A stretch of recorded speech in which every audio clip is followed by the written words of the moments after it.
नमस्कार दोस्तों, स्वागत है आपका। बात करते हैं राजस्थान में विधानसभा चुनाव हुए, ख़त्म भी हो गए, परिणाम भी आ गया। जैसा सोचा था उसके ठीक उल्टा, जैसा माहौल था उसके ठीक उल्टा, एक लहर सी थी उसके ठीक उल्टा। अशोक गहलोत ने भी कहा कि अप्रत्याशित हार है। ठीक है, इन्होंने कहा कि चलो हमारे इधर तो टक्कर थी, लेकिन छत्तीसगढ़ एमपी में फिर भी वहाँ तो सीधी आ रही थी कांग्रेस वो, लेकिन वहाँ इससे भी घटिया हालात या ख़राब हालात क्यों हैं। तो हम कुछ कारणों की बात करें राजस्थान के संदर्भ में कांग्रेस के चुनाव हारने के बावजूद। देखो, इस बार अशोक गहलोत ने कामों में कोई कमी नहीं रखी। उनकी योजनाओं में आप देखेंगे कि मतलब एक अंतिम छोर तक के व्यक्तित्व को उन्होंने लाभ पहुँचाया, लेकिन फिर भी चुनाव हार गए।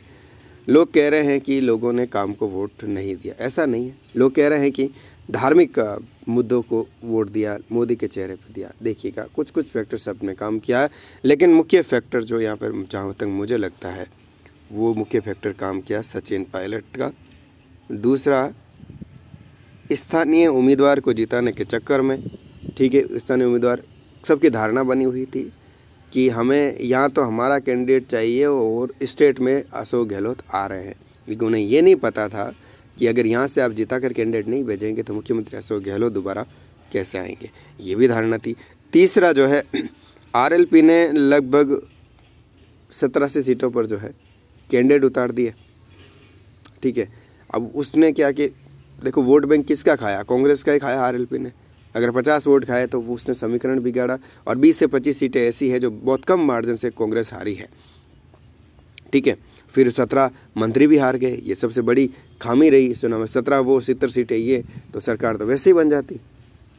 लेकिन सचिन पायलट का यहाँ निष्क्रिय हो जाना, ज़्यादा एक्टिव चुनाव में नहीं होना, ये पूरे राजस्थान को ले डूबा। जो पिछली बार 36 में से लगभग 35 सीटें कांग्रेस के खाते में थी, इस बार वहाँ से लगभग साफ हो गया मामला, क्योंकि गुजरों को लग गया कि सीएम अशोक गहलोत ही बनेंगे और सचिन पायलट बनने वाला नहीं है। तो सचिन पायलट निष्क्रिय हो गए, उसके बाद की स्थिति और हो गई।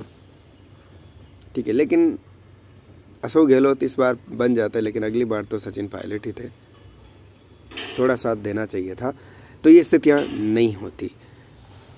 दूसरा क्या है कि ये धार्मिक फैक्टर की बात करें तो धार्मिक फैक्टर खास राजस्थान में इस बार चला नहीं है। भले ही लोग कहते हो कि धार्मिक फैक्टर के हिसाब से दिया, नहीं, धार्मिक फैक्टर से चुनाव नहीं मिला है, यहाँ जीत नहीं हुई धार्मिक फैक्टर से। ये काम को भी लोगों ने वोट दिया। लगभग 40% जो वोट आए हैं वो अशोक गहलोत के नाम पर आए हैं, इसमें कोई संदेह नहीं है। अशोक गहलोत के नाम पर लोगों ने वोट दिए हैं, और जो शायद सीटें हैं वो मात्र केवल अशोक गहलोत के नाम से हैं। राजस्थान में कांग्रेस पार्टी का मतलब अशोक गहलोत है। अशोक गहलोत के नाम पे इन्होंने एक यही था बंदा जो 70 सीटें अपने नाम पे तो लेके आया कम से कम। बाकी इनके नाम से नहीं होता तो शायद ये सीटें भी आनी मुश्किल थी, क्योंकि काम इनका बोलता है। आज जब अशोक गहलोत जब मुख्यमंत्री नहीं है, तब लोगों को महसूस सा हो रहा है कि यार सीएम तो वहीं था। बीजेपी वाले भी कह रहे हैं कि सीएम तो बस वहीं था, उसके जैसा कोई और नहीं। ठीक है, तो अशोक गहलोत ने बहुत शानदार तरीके से लड़ा, इसमें कोई कमी नहीं है। अब बस जीत हार तो होती रहती है, ज़िंदगी का हिस्सा। जैसा सोचा था वैसे इनके पक्ष में परिणाम नहीं है। और डिफरेंस क्या रहा यार, 70 सीटें अपने दम पे लेके आए हैं, और ये मेन चीज़ हो गई कि मंत्रिमंडल हारने की वजह से 17-18 सीटें ये चली गई, और फिर 70 लेके आए थे। 90 सीटों के आसपास तो हो ही जाते ही है।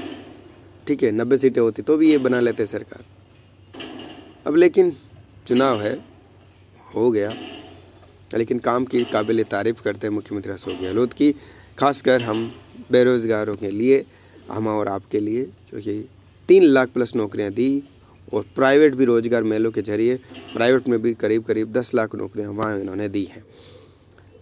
तो अब देखते हैं, खैर नौकरियां तो आएगी, वैसी नहीं कम आएगी, लेकिन आएगी ज़रूर। तैयारी करते रहिएगा। अगर आप भी मिस करते हैं अशोक गहलोत को, ज़रूर लिखिएगा कमेंट बॉक्स में। नमस्कार।